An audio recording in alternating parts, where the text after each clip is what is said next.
Assalamualaikum warahmatullahi wabarakatuh. Waalaikumsalam warahmatullahi wabarakatuh. Alhamdulillahillazi anzala al-Qur'an hudan lin-nasi wa bayyinatin minal huda wal furqan. Wassalatu wassalamu ala asyrafil anam wa ala alihi wa ashabihil kiram, amma ba'du. Saudara-saudara kaum muslimin rahimakumullah. Setiap penganut agama di dunia ini mempunyai sesuatu kitab yang dianggapnya sebagai kitab suci. Orang Hindu punya kitab Weda.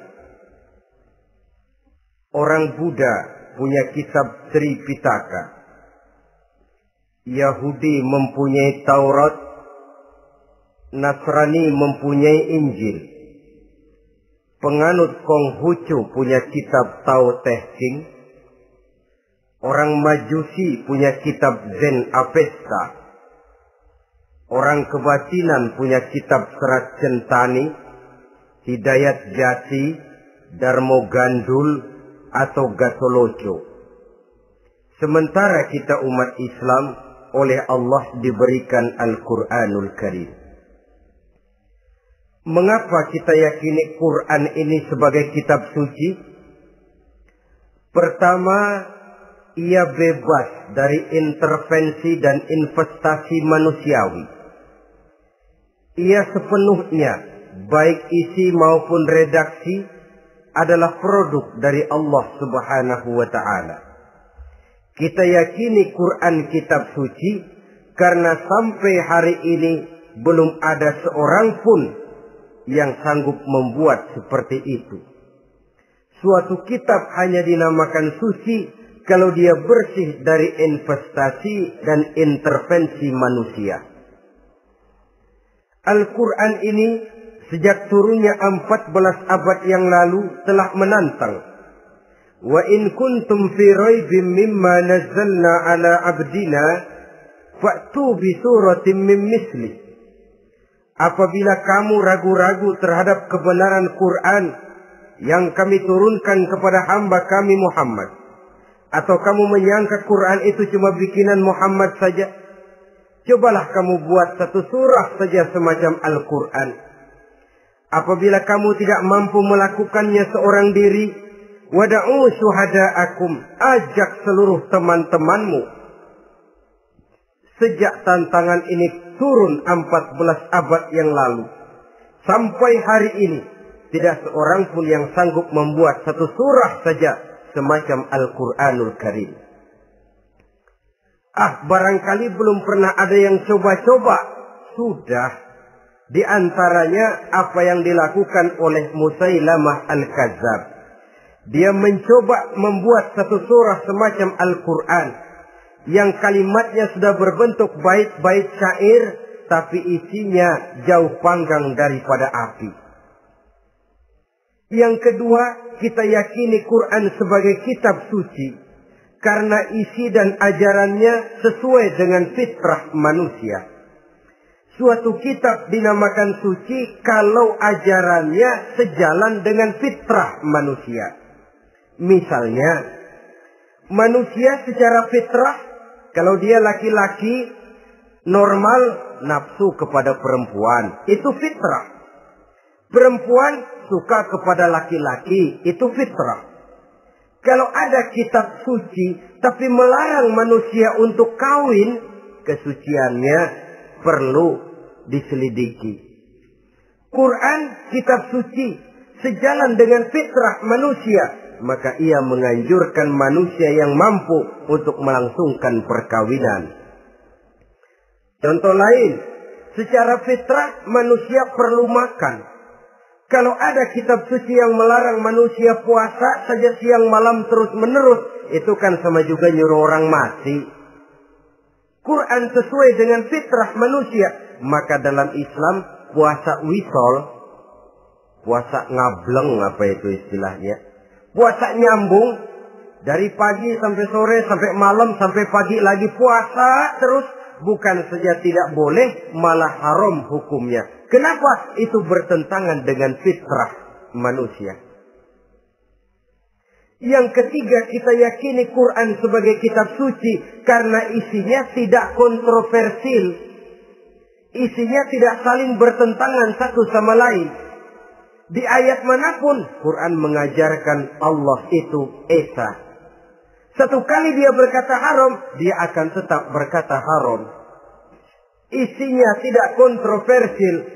Sebab kalau ada kitab suci, di satu pihak mengajarkan Tuhan Esa, di lain ayat mengajarkan Tuhan 3, di lain ayat lagi mengajarkan Tuhan 4, kitab kacau namanya. Bagaimana suatu kitab bernama suci kalau isinya kontroversial satu dengan lainnya? Dari 3 kriteria inilah kita yakini Quran sebagai kitab suci. Masalah yang akan kita bicarakan pada pertemuan kita kali ini, bagaimana sikap kita terhadap Al-Quranul Karim sebagai kitab suci. Berangkat dari sebuah hadis di mana Rasulullah Sallallahu Alaihi Wasallam pernah memberikan tawaran. Beliau bersabda, "Man ja'ala al-Qur'ana amamahu qadahu ilal jannah, wa man ja'ala al-Qur'ana khalfahu saqahu ilan nar." Siapa yang menjadikan Quran sebagai imam, maka Quran akan membimbing dia ke dalam surga. Tetapi siapa yang menjadikan Quran sebagai makmum, maka Quran akan mendorong dia ke dalam neraka. Pilihan terserah kita.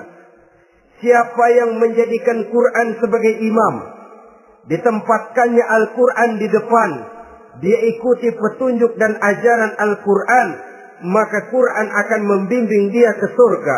Surga dunia, lebih-lebih lagi surga akhirat. Tetapi sebaliknya, siapa yang menempatkan Quran di belakangnya, dia belakangi Al-Quran, dia belakangi perintah dan ajaran-ajaran Al-Quran, dia perturutkan hawa nafsunya dalam kehidupan ini, maka Quran akan mendorong dia ke dalam neraka. Ya, neraka dunia, lebih-lebih lagi neraka akhirat. Pilihan terserah kita. Saya mau tanya, kira-kira Quran dalam hidup kita jadi imam apa jadi makmum? Imam apa makmum? Kalau Quran jadi imam, artinya kita umat Islam jadi makmum. Resiko dan logika tentu. Makmum harus ngikuti imam. Imam takbir, makmum takbir. Imam ruku, makmum ruku. Imam sujud, makmum sujud. Imam tahiyat, makmum tahiyat. Itu namanya Quran jadi imam, kita jadi makmum. Artinya dalam terjemahannya pada kehidupan, kalau merah kata Quran, merah kita kata. Hijau kata Quran, hijau kita bilang. Ke barat kata Quran, ke barat kita pergi. Ke timur kata Quran, ke timur kita berangkat. Halal kata Quran, halal kata kita. Haram kata Quran, haram kita bilang. Itu Quran imam, kita makmum. Nyatanya kadang-kadang kontras. Nyatanya kadang-kadang paradok. Merah kata Quran, hijau dong kata kita. Halal kata Quran, remeng-remeng kata kita. Ke barat kata Quran, ke timur kita pergi. Dalam praktek kita mau jadi makmum, Quran kita suruh jadi imam. Kita sesuaikan Quran dengan selera kita. Mana-mana ayat yang menguntungkan, mana ayat yang sesuai dengan mau kita, itu yang kita baca kuat-kuat. Itu yang kita canangkan ke tengah masyarakat ramai. Tapi manakala Quran itu bertentangan dengan nafsu kita, bertentangan dengan gaya dan kepribadian kita, kita umpetin itu Quran. Kalau kita cuma umpetin lumayan, kadang-kadang kita tuduh Quran ketinggalan zaman. Kita anggap Quran tidak relevan lagi dengan situasi dan kondisi. Kalau sudah begitu, sudah menyeberang terlalu jauh namanya. Saudara-saudara kaum muslimin rahimakumullah. Inilah makna hadis Nabi yang diriwayatkan dari Imam Ali bin Abi Thalib, bersabda Rasul, "Man qara'al Qur'ana fastazharahu fa ahalla halalahu wa harrama haramahu adkhalahul jannah." Barang siapa yang membaca Al-Quran lalu memperhatikannya, kemudian menghalalkan yang halal dan mengharamkan yang haram, maka Allah akan memasukkan orang itu ke dalam surga. Ya surga dunia, ya surga akhirat. Apabila kita renungi hadis ini, maka untuk berimam kepada Al-Quran ada 3 jalan utama yang harus kita laksanakan. Pertama, dari kalimat man qara'al Qur'an, barang siapa yang membaca Al-Quran. Ini artinya siapa yang ingin menjadikan Quran sebagai imam di dalam kehidupan, jalan pertama yang harus ditempuhnya menanamkan kegemaran membaca Al-Quranul Karim. Al-Quran gharibun fima baina qaumin la yaqra'una. Quran akan jadi asing, Quran akan jadi aneh kalau terletak di tengah rumah orang Islam yang tidak suka membaca Al-Quranul Karim.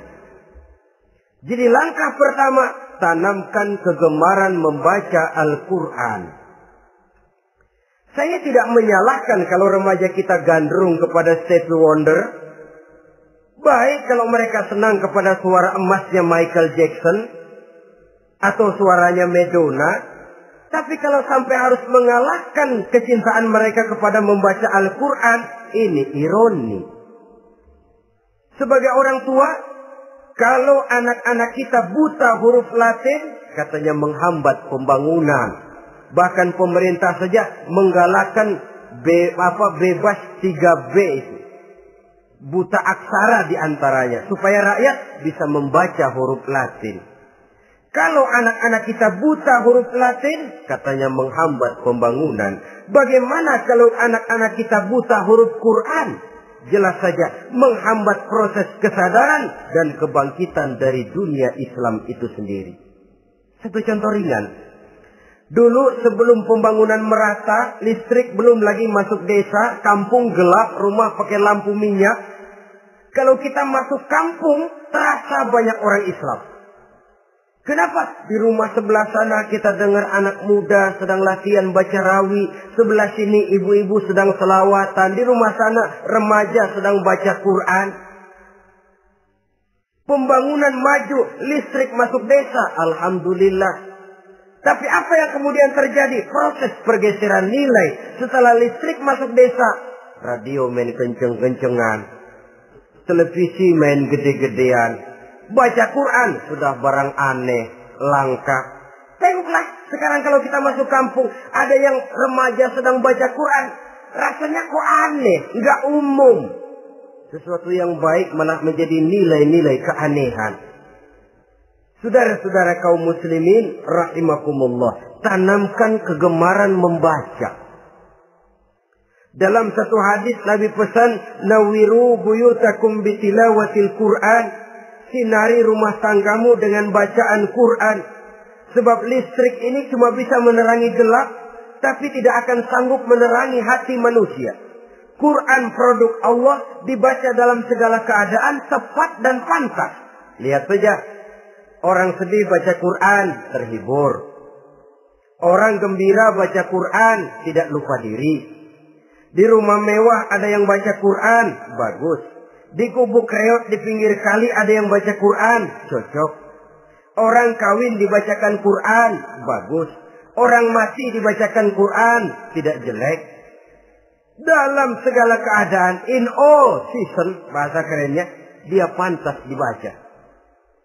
Saudara-saudara, bahkan orang sakit gigi pun kalau dengar baca Quran, tidak marah. Coba lihat. Dia senang benar lagu Michael Jackson, tapi giliran sakit gigi, coba setelin lagu Michael Jackson. Kalau nggak mencah-mencah, kamu gila apa nggak tahu saya lagi sakit gigi? Tapi coba bacakan Quran, dia pasti tidak marah. Begitu besar daya pengaruhnya. Bahkan Abu Jahal sama Abu Lahab pernah rapat. Kata Abu Jahal sama Abu Lahab, Mas Lahab, gini loh Mas. Kenapa? Ini saya pikir-pikir salah satu yang menyebabkan kenapa saudara kita banyak ikut ajaran Muhammad. Mereka kalau sudah dengar bacaan Quran terpesona. Jadi kita blokir saja. Caranya gimana? Kasih pengumuman kepada Quraisy, jangan sekali-kali mau dengerin Muhammad baca Quran. Kamu juga jangan. Dan kamu, saya pun begitu. Mari kita janji, tidak mau dengar bacaan Quran. Salaman. Pulang ke rumah masing-masing. Dapat 1 hari tahan, 2 hari bertahan, 3 hari, seminggu ke atas. Abu Jahal mulai ada semacam rindu. Kangen pengen dengar ayat Quran. Karena secara pribadi dia mengakui keindahan gaya bahasanya jauh lebih tinggi dari kemampuan penyair Quraisy. Isi ajarannya sangat dalam dan menyentuh segi-segi kehidupan manusia. Nggak tahan Abu Jahal kayak dikin-dikin hatinya. Keluar rumah mindik-mindik, umpet-ngumpet. Ngempet di rumah Nabi. Pengen dengar Nabi baca Quran. Rupanya Abu Lahab sama. Pikir Abu Jahal, Abu Lahab nggak bakalan keluar. Abu Lahab berpikir, Jahal pasti di rumah. Dua-duanya bareng berangkat ke rumah Nabi. Cuma yang satu dari sebelah barat, yang satu dari sebelah timur. Ngempet, ketemu di sudut, sama-sama kaget. Jahal, loh kamu Lahab? Iya, kamu ngapain? Lah kamu ngapain? Akhirnya sama-sama malu. Sama-sama tidak bisa menahan diri. Akhirnya sama-sama ngakuin. Bagaimanapun kita harus akui bahwa Al-Quran ini mengandung daya pesona yang sangat luar biasa. Itu dari segi bacaan. Belum lagi dari segi ajaran. Belum lagi dari segi isi. Tanamkan kegemaran membaca Al-Quran. Sampai-sampai Nabi katakan, Innal ladzi laisa fi jawfihi syai'un minal Quran kal baitil kharib. Orang yang dari tenggorokannya belum pernah keluar ayat Quran barang sepotong pun, belum pernah ngaji barang seayat pun, itu orang kata Nabi kal baitil kharib, kayak rumah kosong. Rumah kan kalau kosong biar bagus, mewah, besar, perabotannya lengkap. Kalau kosong angker. Setan kuntilanak memedi, betah benar di situ. Saudara-saudara kaum muslimin rahimakumullah. Dalam satu percontohan Nabi mengatakan begini. Masalul mu'minil ladzi yaqra'ul Qur'an kamasalil utrujah. Rihuha thayyibun wa ta'muha thayyibun. Orang mukmin yang suka membaca Quran adalah ibarat buah utrujah. Baunya wangi, rasanya lezat. Kira-kira kalau di negeri kita buah apa utrujah itu? Semacam jeruk yang manis lah. Sudah baunya wangi, rasanya enak. Itu buah itu. Orang mukmin yang suka baca Quran kayak buah itu. Baunya wangi, rasanya enak. Artinya syiarnya hidup, isinya memang orang mukmin. Sebaliknya, wa masalul mu'minil ladzi la yaqra'ul Qur'an kamasalit tamrah la riha laha wa ta'muha hulwun. Orang mukmin yang tidak suka baca Quran kayak korma. Rasanya emang manis, cuman kagak ada baunya. Artinya apa? Syiarnya kurang. Kalau orang belum tapi kenalkan kagak mau makan korma. Kenapa? Nggak ada baunya. Daya tariknya kurang, walaupun rasanya enak. Kalau daya tariknya nggak ada, kan nggak ada iklannya, tidak ada syiarnya. Itu orang mukmin yang tidak suka membaca Quran. Ibarat buah, nggak ada baunya, walaupun rasanya enak. Orang kurang tergerak, kurang syiar, kurang daya tarik. Sebaliknya, wa masalul munafiq allazi yaqra'ul Qur'an kamasalir raihanah. Rihuha thayyibun wa ta'muha murrun. Orang munafik yang suka baca Quran seperti buah raihanah. Apa itu? Baunya wangi, rasanya pahit. Orang munafik baca Quran kayak buah itu. Baunya sih enak, cuman rasanya pahit. Ya munafik baca Quran. Syiarnya sih lumayan, daya tariknya hebat, isinya munafik. Nah, paling jelek orang munafik yang gak suka baca Quran. Wa masalul munafiqil ladzi la yaqra'ul Qur'an kamasalil hanzalah laisa laha rihun wa ta'muha murrun. Orang munafik yang tidak suka baca Quran seperti buah hanzalah, sudah enggak ada baunya, rasanya pahit lagi. Kalau buah pacek kali. Udah baunya kagak ada, kalau dimakan bikin orang celeng. Saudara-saudara kaum muslimin rahimakumullah, tanamkan kegemaran membaca Al-Qur'an, karena membaca Al-Qur'an merupakan ibadah yang besar. Bahkan kata Nabi, afdalu ibadati abdi qiraatul Qur'an. Nilai ibadah yang paling baik dari hambaku adalah ibadah membaca Al-Qur'an. Dalam sholat pahalanya lebih besar di luar sholat daripada di luar sholat. Dengan wudu pahalanya lebih besar daripada tanpa wudu.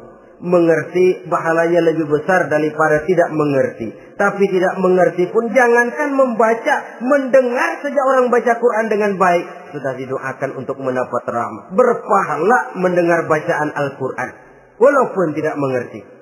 Apalagi membaca sendiri, apalagi mengerti apa yang kita baca, tentu pahala itu akan jauh lebih besar. Ini yang pertama, tanamkan kegemaran membaca Al-Quranul Karim. Yang kedua, dalam hadis tadi, fastazharuhu, man qara'al Qur'ana fastazharuhu. Siapa yang membaca Al-Quran kemudian memperhatikannya. Jadi kalau kita mau berimam kepada Al-Quran, setelah menanamkan kegemaran membaca, yang kedua, perhatikan. Pahami isinya. Jangan seperti monyet pakai mahkota, ketawa girang, cengengesan, tapi dia tidak tahu arti kebesaran mahkota yang disandangnya. Bangga dengan Al-Quran, tapi apa kandungannya kita tidak mengerti. Untuk memahami Al-Quran ini, caranya bagaimana? Tentu mudah saja. Seperti contoh, kalau kita ingin mengerti caranya bikin tahu, jangan bertanya kepada montir mobil. Montir mobil ahli betul urusan mesin. Tapi kalau urusan tahu, tanya dong tukang tahu. Untuk mengerti rahasia dan seluk-beluk Al-Quran, kita harus bertanya kepada orang yang memahami seluk-beluk Al-Quran. Para ulama, para kiai, para ustadz, yang kita tahu kualitas keilmuannya, kita yakini loyalitas dan integritasnya kepada Islam ini.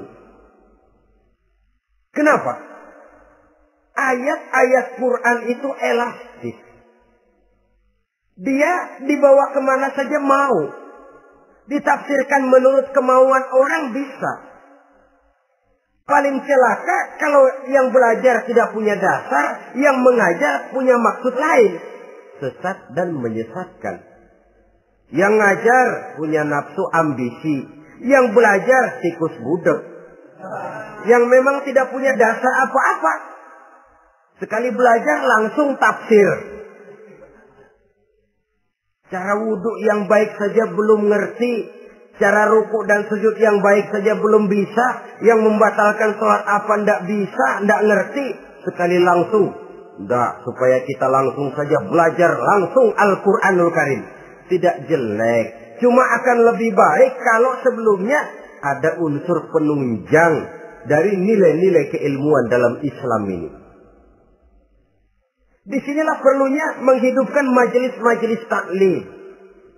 Sebab kalau Al-Quran hanya dipahami dan dikutak-kutik menurut maunya rasio saja, kekuatan rasio terbatas. Saya akan khawatir nantinya akan timbul pendapat-pendapat di mana Al-Quran disesuaikan dengan otak. Bukan otak ngikuti Quran, tapi Quran disuruh ngikuti otak. Contoh yang dekat saja. Kalau saudara ngukur kayu pakai meteran, itu kira-kira meteran ikut kayu, apa kayu ikut meteran? Ayo, kira-kira kayu ikut meteran, apa meteran ikut kayu? Meteran ikut kayu. Bagus. Kalau meteran ikut kayu, artinya nggak ada meteran benar di dunia ini. Kayunya kependekan, meterannya dipotong. Kan begitu loh. Meteran ikut kayu namanya. Bukan meteran ikut kayu, tapi kayu yang harus ikut meteran. Otak harus ikut wahyu. Jangan wahyu disuruh ikut otak. Manusia ikut Quran, jangan Quran disuruh ikut manusia. Dan kaum orientalis, ya, orang barat di luar Islam yang mendalami, mempelajari Islam dengan tujuan mencari kelemahan Islam untuk menghantam umat Islam. Itu sengaja mencari ayat-ayat yang mereka kumpulkan untuk menghantam umat Islam.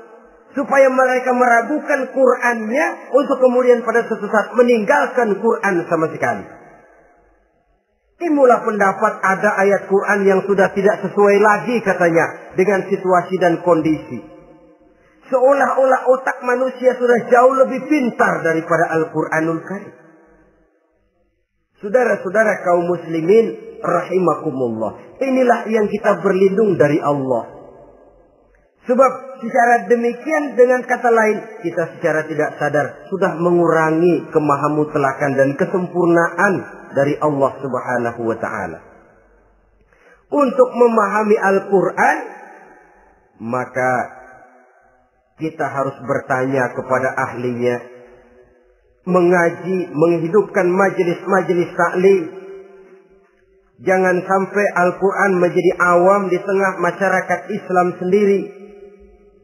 Ini jalan yang kedua, memahami isinya. Sehingga dengan demikian, manakala Al-Quran dibacakan orang, pemikiran kita tidak lagi terpusat kepada kemerduan suara orang yang membaca, tapi tertuju kepada isi yang dikandungnya. Sehingga dalam kondisi semacam itu, boleh jadi tiap kali dibacakan Al-Quran, nilai iman makin tambah. Kita dengar orang baca, Alam taro kaifa fa'ala rabbuka bi ashabil fil.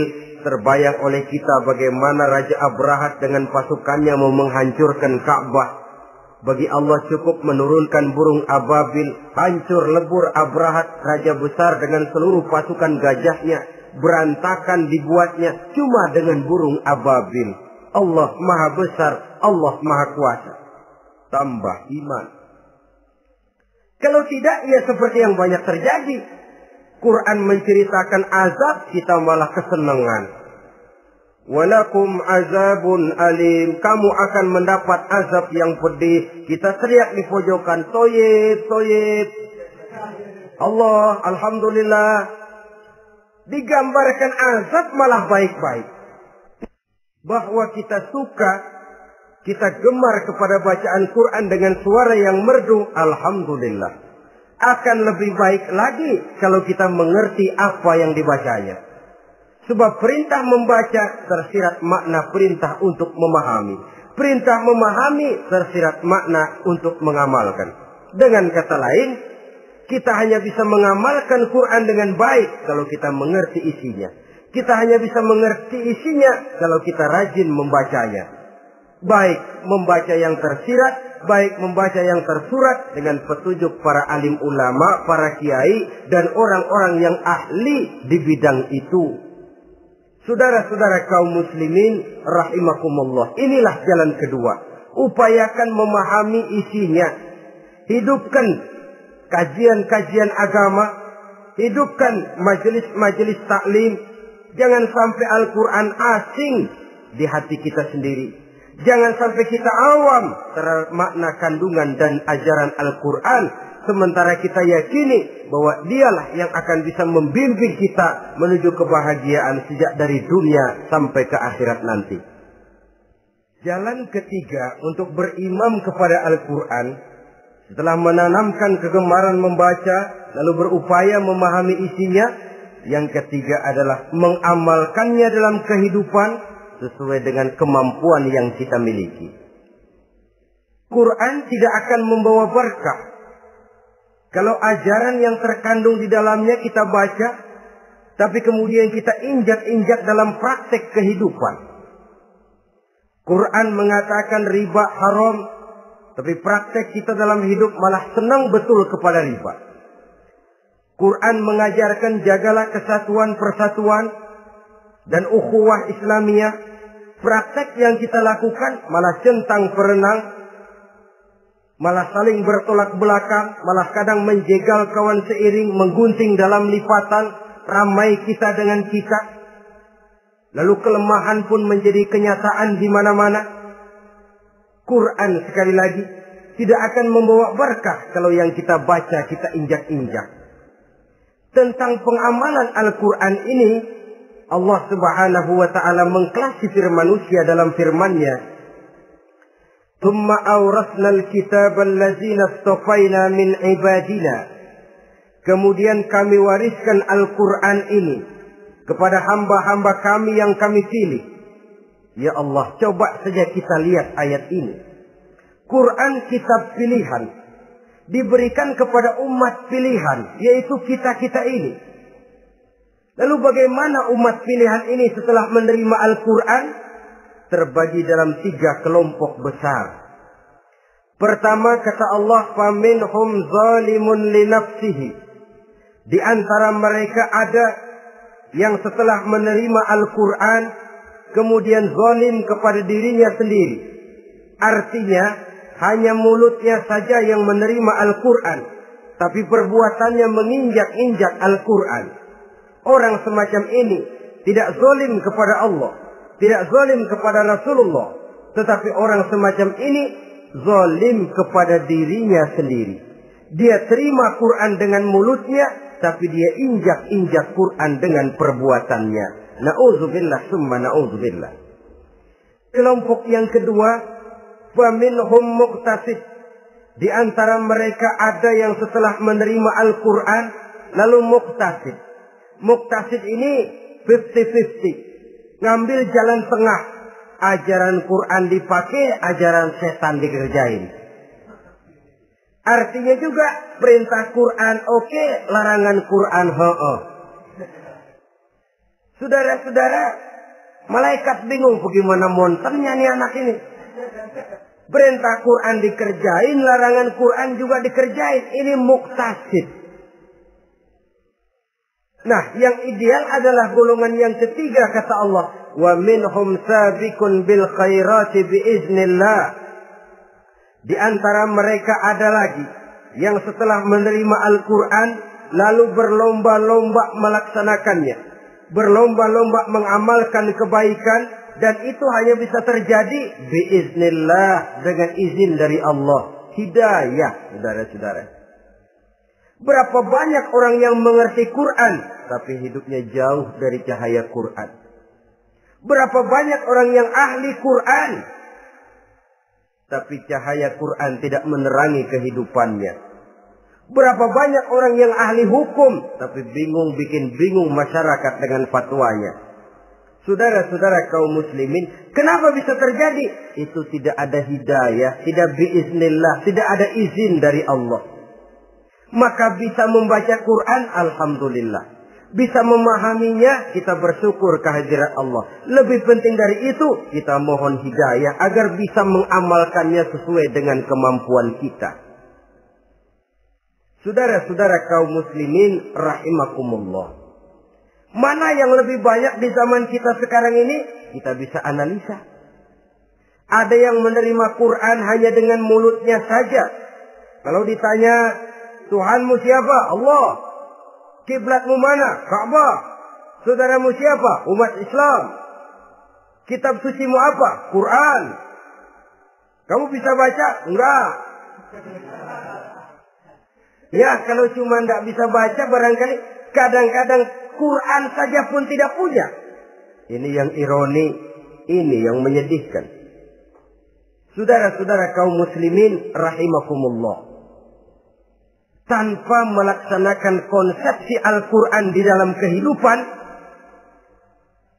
maka kesenangan kita membacanya, pengertian kita tentang Al-Quran barangkali tidak akan bisa berbuat terlalu banyak di dalam kehidupan. Maka sekarang ini sudah ada terjemahan Quran dalam bahasa Indonesia, dalam bahasa daerah, dalam bahasa Inggris, Belanda, bahkan Jerman, yang masih harus terus dan selalu ditingkatkan terjemahan Quran di dalam kehidupan. Dengan kata lain, kita umat Islam menunggal dengan Quran kita. Jangan cuma jadi kebanggaan Islam tinggi, tidak ada yang lebih tinggi dari Islam. Quran kitab suci, tidak ada yang bisa menandinginya. Qurannya, tapi umatnya. Kadang-kadang kita ini jauh panggang daripada api. Kita bersyukur musabaqah tilawatil Quran dihidupkan dengan biaya bermiliar rupiah. Sejak dari tingkat kelurahan, kecamatan, wali kota, provinsi, sampai kepada tingkat nasional. Untuk menanamkan kegemaran membaca Quran. Setelah itu, hendaknya diadakan peningkatan dengan upaya memahaminya. Sehingga pada suatu saat, boleh kita adakan musabaqah pengamalan Quran. Hadiahnya sudah langsung dari Allah sendiri. Ini yang kita perlu berlomba. Berlomba mengamalkan ajaran Quran. Sabiqun bil khairat. Berlomba mengamalkan ajaran-ajaran Al-Quranul Karim. Nah, oleh karena Al-Quran ini dalam bentuknya yang umum kadang-kadang hanya menjelaskan satu persoalan secara global, kita memerlukan tuntunan sunnah dari Rasulullah Sallallahu Alaihi Wasallam. Umpamanya, Quran hanya mengajarkan aqimis sholat, dirikan sholat. Caranya bagaimana? Tidak ada cara sholat dalam Quran. Dari mana kita tahu cara sholat? Dari sunnah. Itu sebabnya selain Al-Quran sebagai sumber utama, kita memerlukan sunnah. Bahwa sholat pakai takbiratul ihram di Quran tidak ada. Bahwa sholat pakai tahiyat dalam Quran tidak ada. Jadi kalau orang cuma Quran saja, tidak ada sunnah itu, ya bagaimana kita bisa sholat? Quran cuma mengatakan wa atimul hajja wal umrata lillah, laksanakan haji dan umrah karena Allah. Bagaimana manasik haji? Bagaimana cara sa'i? Bagaimana cara wukuf? Bagaimana cara melontar? Tidak ada dalam Quran. Yang memuat itu tidak lain sunnah. Untuk memahami Quran dan sunnah ini, kita memerlukan orang yang menguasai Quran dan sunnah. Oleh karena itu, kita perlu petunjuk kepada para ulama. Itu sebabnya Quran sendiri mengatakan, wa in tanaza'tum fi syai'in farudduhu ila Allahi wa rasulih. Apabila kamu berbeda pendapat tentang suatu persoalan, kembalikan kepada Allah dan Rasulnya. Kembalikan kepada Allah artinya kembalikan kepada Quran. Kembalikan kepada Rasul maksudnya kembalikan kepada sunnah. Siapa yang mengerti Quran dan sunnah? Para ulama yang kualitas ilmunya kita yakini, loyalitas dan kredibilitas serta integritas keislamannya bisa menjadi panutan. Saudara-saudara kaum muslimin rahimakumullah. Dengan demikian, kalau orang berkata, langsung saja memahami Quran. Sekarang kan sudah banyak terjemahannya. Tidak usah lewat ulama-ulamaan. Saya tidak mencela, cuma agak mengkhawatirkan. Kalau dia memahami Quran cuma sekedar lewat terjemahannya saja, sangat mungkin jadi dia bisa salah paham. Kita memerlukan bantuan sunnah. Kita memerlukan petunjuk para ulama yang menguasai di bidang itu. Kembalikan kepada Quran dan sunnah artinya bertanya kepada orang yang memahami Quran dan sunnah. Loh, dengan begitu kan akan terjadi perbedaan pendapat. Perbedaan pendapat sesuatu yang halal sepanjang tidak menyebabkan kita berpecah belah. Halal berbeda pendapat. Asal diletakkan pada proporsinya. Apalagi kalau perbedaan pendapat itu cuma masalah teknis, bukan masalah prinsip. Kenapa tidak pulang saja kepada tuntunan Quran? Lana a'maluna wa lakum a'malukum. Kami akan mengamalkan amalan yang kami yakini benarnya. Saudara persilahkan mengamalkan amalan yang saudara yakini benarnya. Sama-sama punya alasan, sama-sama punya dalil. Tidak usah saling menyalahkan. Tidak usah saling mengklaim, merasa yang paling benar, orang lain salah semua. Kemukakan argumen, jangan sentimen.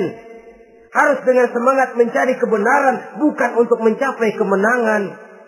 Kalau sentimen lebih penting dari argumen, kalau kemenangan lebih diutamakan dari mencari kebenaran, yang berlaku kadang-kadang gengsi. Kalau sudah gengsi, yang bicara emosi.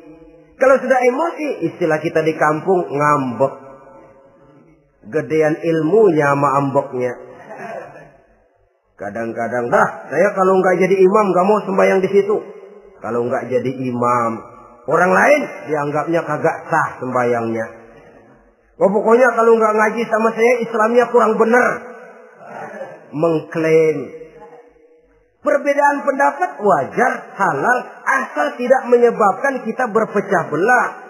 Dan sewajarnya kita lebih berusaha mencari titik pertemuan, memperbesar persamaan, dan bukan mengutak-utik perbedaan.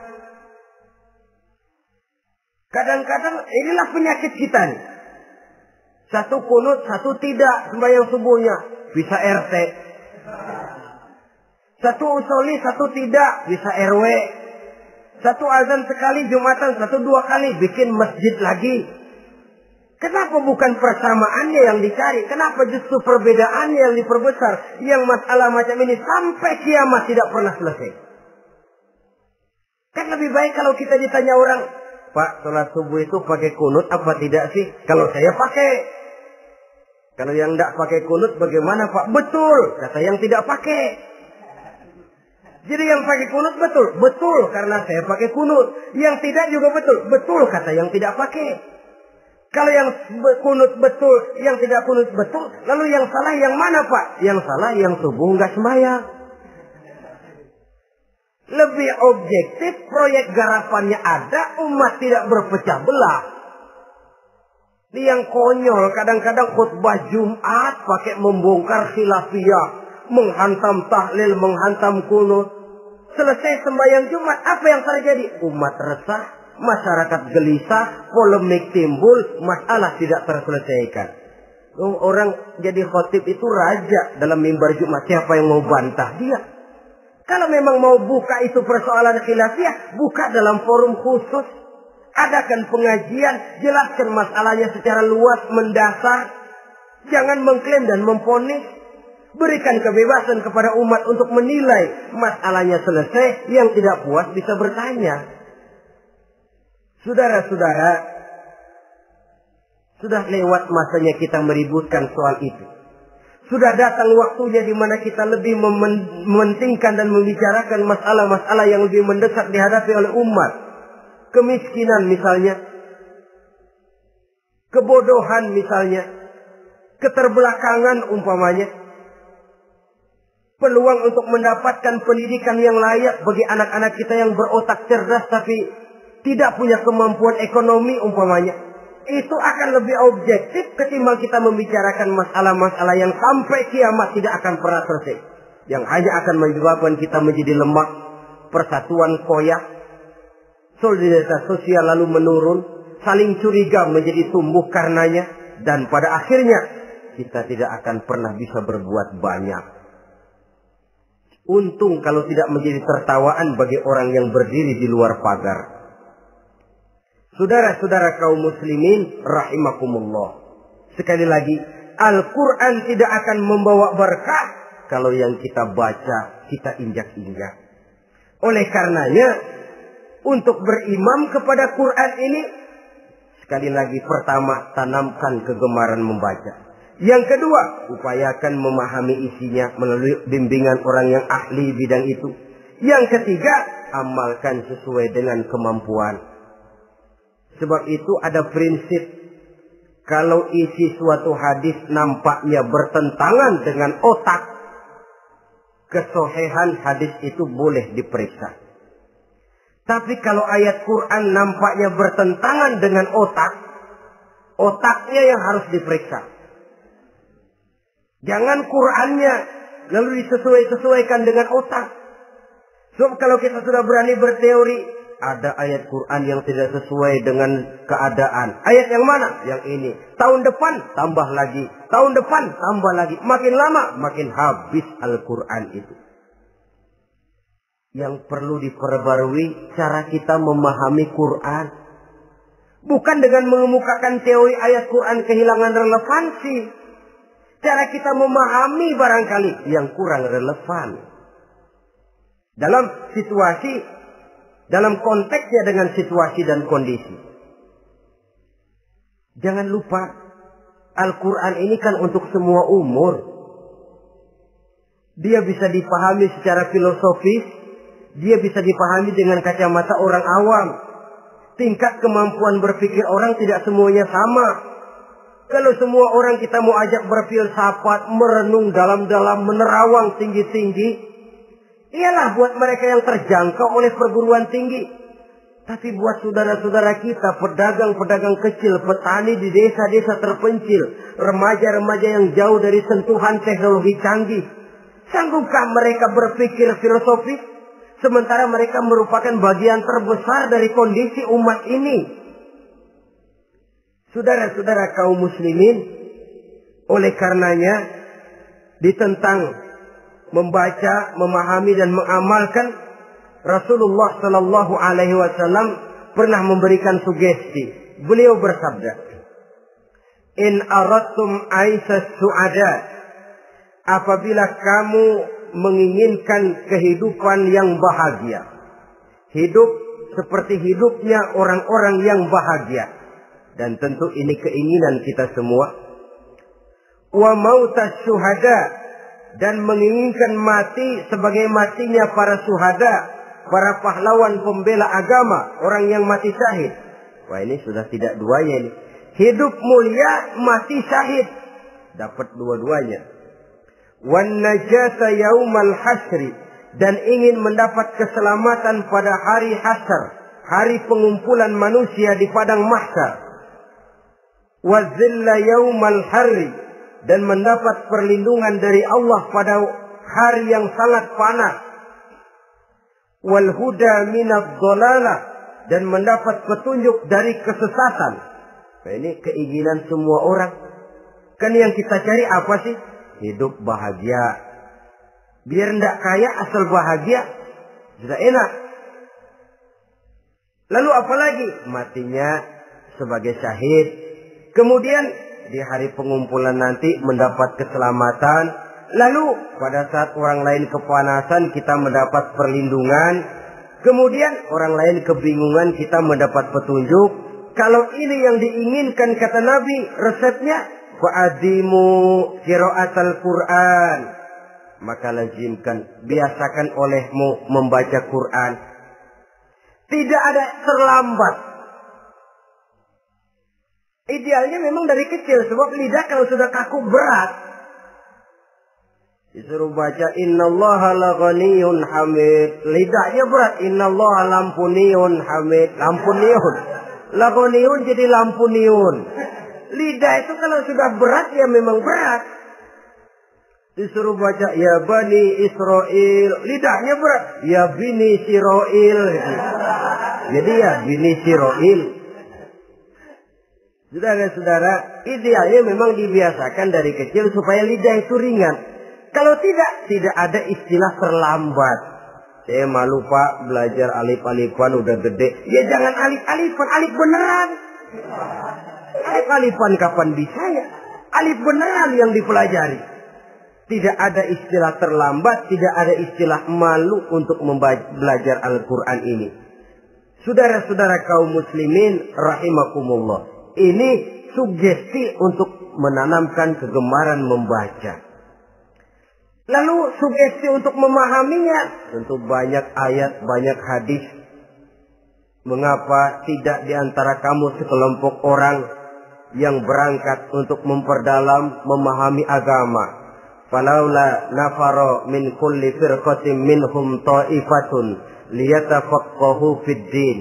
Di tengah kelompok orang yang berangkat belajar teknologi canggih, di tengah grup orang yang mendalami ekonomi, di tengah kelompok orang yang membidangi hukum, di tengah kelompok orang yang sibuk meneliti ilmu-ilmu kedokteran, mengapa tidak ada kelompok orang yang secara takhasus liyatafaqahu fid din, mendalami agama ini, mendalami Quran ini harus ada. Lalu sugesti untuk mengamalkan Al-Quran kelihatan dari peringatan Allah yang kita bisa temukan pada surah Toha ayat 124 sampai dengan 127.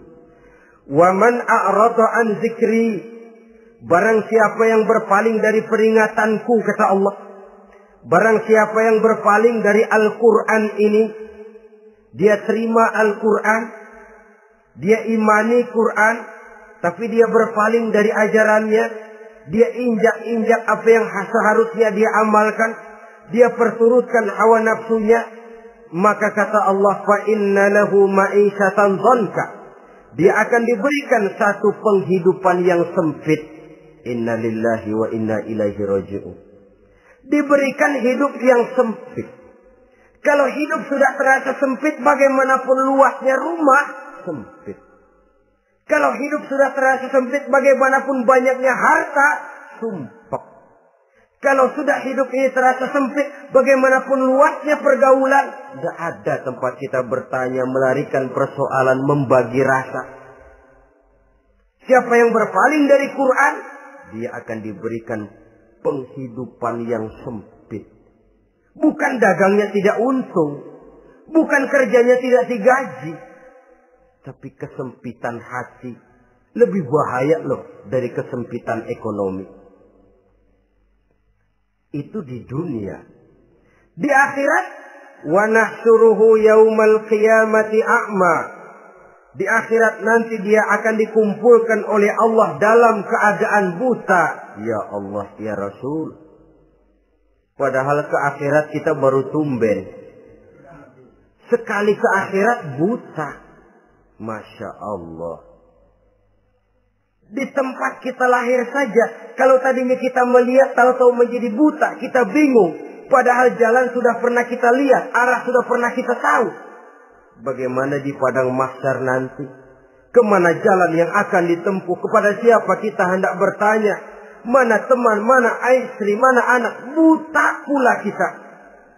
Satu kesengsaraan yang merupakan puncak kesengsaraan.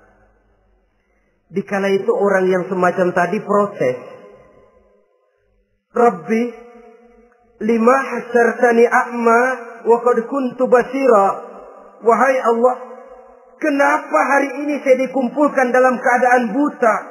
Padahal ketika di dunia dulu saya melihat, saya menyaksikan gunung yang menjulang tinggi ke angkasa. Saya melihat lautan yang luas terhampar biru membentang. Saya saksikan luas tanah, sawah luas menguning. Saya saksikan keindahan alam. Di dunia saya melihat Allah. Kenapa sekarang saya dikumpulkan dalam keadaan begini? Protes dia, tidak terima dia. Allah jawab, kadzalika atatka ayatuna fanasisaha. Kata Allah, begitulah memang. Dahulunya waktu di dunia telah datang ayat-ayat kami kepadamu. Telah turun Al-Quran. Telah datang agama. Fanasisaha. Tapi kamu lupakan dia. Kamu lupakan Quran. Kamu lupakan Islam. Datang ayat, turun Quran, turun agama. Kamu belaga pilon. Kamu belaga enggak tahu. Wa kadzalikal yauma tunsa. Maka hari ini pun begitulah kamu dilupakan. Sebagaimana dulu waktu di dunia, kamu telah melupakan ayat-ayatku, melupakan kitabku, melupakan ajaran-ajaranku. Hari ini kamu pun dilupakan. Seolah-olah Tuhan cuma nggak bilang, mereka protes, Tuhan, kenapa saya buta padahal di dunia saya ngelihat. Kata Tuhan, kalau bahasa kita, lu rasain. Lu sih, kenapa dulu di dunia? Pura-pura nggak lihat. Kenapa waktu di dunia? Pura-pura nggak tahu. Kenapa waktu di dunia? Kamu lupakan Quran. Maka hari ini pun engkau kami lupakan. Wa kadzalikal yauma tunsa. Wa kadzalika najzi man asrafa wa lam yu'min bi ayati rabbih wal azabul akhirati asyaddu wa abqa. Demikianlah kami membalas orang yang berlebih-lebihan, orang yang melampaui batas dan tidak mau beriman kepada ayat-ayat Tuhannya, dan sungguh siksa akhirat itu lebih dahsyat dan lebih kekal. Siksa dunia mungkin kelaparan, kekurangan ekonomi, kekurangan pakaian, tapi berapa hari paling lama seumur manusia? 70 tahun umur kita, ya paling lama begitulah. Tapi siksa akhirat, kesengsaraan akhirat, kesengsaraan neraka, asyaddu wa abqa, lebih dahsyat dan lebih kekal. Di zaman sekarang orang bukan cuma berbuat potong kompas, berpikir pun potong kompas, berpikir pun ngambil jalan pintas. Dia lebih memilih kesenangan yang sedikit dengan mengorbankan kesenangan yang abadi. Dia mengejar surga yang sebentar dengan menghancurkan surga yang kekal. Dicarinya surga dunia, hidup cukup, rumah bagus, makan bagus, pakaian bagus, istri bagus, dengan menghalalkan segala macam cara, berpaling daripada kehidupan agama, lalu menginjak-injak Al-Quranul Karim.